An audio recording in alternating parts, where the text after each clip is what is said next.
দিনটা ছিল 2025 সালের একেবারে শেষ দিন। সেদিন ঘুম থেকে উঠে দেখি একটু দেরি হয়ে গিয়েছিল। চোখ মেলেই দেখি ঘড়িতে তখন 8টা বেজে গেছে। তাড়াতাড়ি উঠে একটু হালকা ব্যায়াম করলাম, তারপর একটু ভয় ভয় করেই নিচে গিয়ে 1 কাপ চা খেয়ে নিলাম।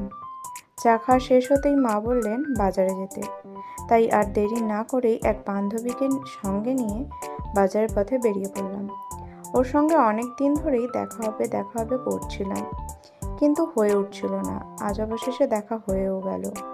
সঙ্গে সঙ্গে বাজার করাও হয়ে গেল। গল্প, হাঁটা আর বাজার সব মিলিয়ে সময়টা বেশ ভালোই কাটলো। সেখান থেকে কিছু প্রয়োজনীয় জিনিস কিনলাম এবং বাজারে কিছু মুহূর্ত ক্যামেরায় ধরে রাখলাম। তারপর গেলাম মিষ্টির দোকানে। মিষ্টি না হলে এমন একটা দিন যেন সম্পূর্ণ হয় না। মিষ্টি কিনে দুজনে বাড়ির পথে রওনা দিলাম। ফিরে আসার পথে একটা মুদিখানার দোকানে চোখে পড়ল। সেখান থেকেও কিছু দরকারি জিনিস নিয়ে ধীরে ধীরে বাড়ি ফিরলাম।